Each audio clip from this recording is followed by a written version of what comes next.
একদিন এক বুড়ি শহরে নাতির কাছে যাওয়ার জন্য স্টেশনে গেল, কারণ নাতির কাছে পৌঁছাতে গেলে ট্রেনে করেই যেতে হবে। তাই রাতে যথারীতি স্টেশনে পৌঁছে গিয়ে দেখে পুরো স্টেশন ফাঁকা এবং মনে মনে বলতে থাকে, কি সমস্যা, এত রাতে ট্রেন ধরতে হচ্ছে, তাই মন থেকে একটু অস্থির মনে হচ্ছে।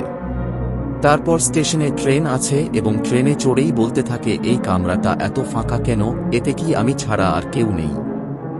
বুড়ি নিজে মনে মনে বলতে থাকে, কেমন ট্রেন চলছে নিস্তব্ধভাবে, কোন শব্দ নেই, কোন কোলাহল নেই, এটা কেমন একটা অদ্ভুত ব্যাপার।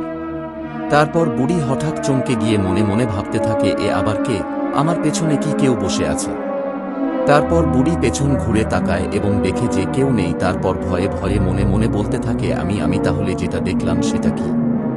তারপর বুড়ি শুনতে পায় দূর থেকে কেউ যেন বলছে, বুড়ি তুই নাম, এই ট্রেন, এই কামরা তোর জন্য নয়।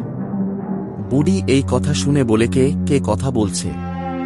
বুড়ির এই কথা শুনে হঠাৎ করে এই কামরার দরজা দিয়ে এক দৈত্যাকার আত্মা এসে বুড়ির সামনে হাজির হয়। বুড়ি এই দৈত্যাকার আত্মাকে দেখে বলতে থাকে, ও মা, তুমি কে? তখন ওই ভূতটি হাসতে হাসতে বলে, এই কামরায় যে ওঠে সে তার গন্তব্যস্থলে কোনোদিন পৌঁছায় না। তারপর হঠাৎ করে ট্রেনটি মাঝ রাস্তাতে থেমে যায় এবং বুড়ি মনে মনে বলতে থাকে, এটা তো আমার গন্তব্যস্থল নয়, ট্রেনটি হঠাৎ বন্ধ কেন হয়ে গেল? ভূতটি আরও বুড়ির দিকে এগিয়ে এসে বলল, অনেক বছর আগে আমিও তোমার মতো যাত্রী ছিলাম। এই কথা শুনে বুড়ি ভূতটিকে বলল, না, তুমি আমার দিকে আর এগিয়ে এসো না।